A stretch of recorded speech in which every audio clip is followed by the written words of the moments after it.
আরে কলকাতার দাদা এখন অসময়ে ফোন দিল, কি ব্যাপার দেখি তো ফোনটা রিসিভ করে। হ্যালো কি বে, কেমন আছিস? হাসিনা, তোদের দেশে পালানোর আগে আমরা অনেক খারাপ ছিলাম, এখন আল্লাহর রহমতে আমরা অনেক ভালো আছি। দিনকাল কেমন যাচ্ছে? ওই দ্বিতীয় স্বাধীনতার আগে অনেক খারাপ ছিল, এখন অনেক ভালো যাচ্ছে। জল খেয়েছিস তো পেট ভরে? এই শোন, তোদের ওই হেগে সুসা পানি আমরা খাইনি বুঝলি।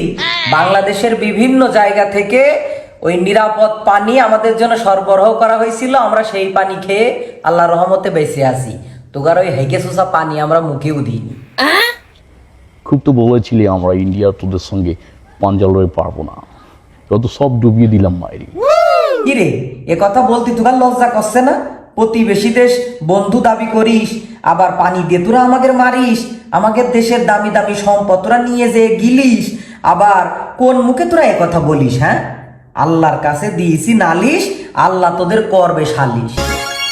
লাগছে কেমন? আমাদের সঙ্গে বেশি পাঙ্গা নিতে আসলে আমরা শুধু জলটাই হয়ে ছেড়ে দেবো বুঝলে, তারপর তোরা ভেসে যাবি ভেসে। আরে শোন শোন, আমরা বাংলাদেশের মানুষ সবাই মিলে যদি একসাথে প্রস্তাব করে দিই, তোরা সব ভেসে যাবি, কনে ভেসে যাবি তার কোনো ঠিক ঠিকানা নেই।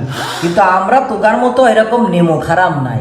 আমাদের সঙ্গে লাগতে আসবি না, আমরা তো যদি বাংলাদেশ চেয়ে অনেক বড় বুঝলি, এতটুকু একটা দেশ হয়ে আমাদের সঙ্গে কখনো লাগতে আসবি না, তাহলে একদম কেলিয়ে ঠ্যাঙের নলা হাতে ধরিয়ে দেবো বুঝলে।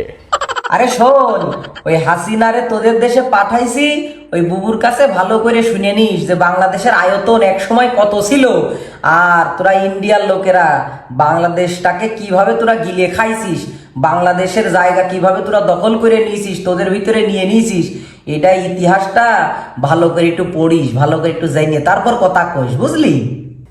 হ্যাঁ,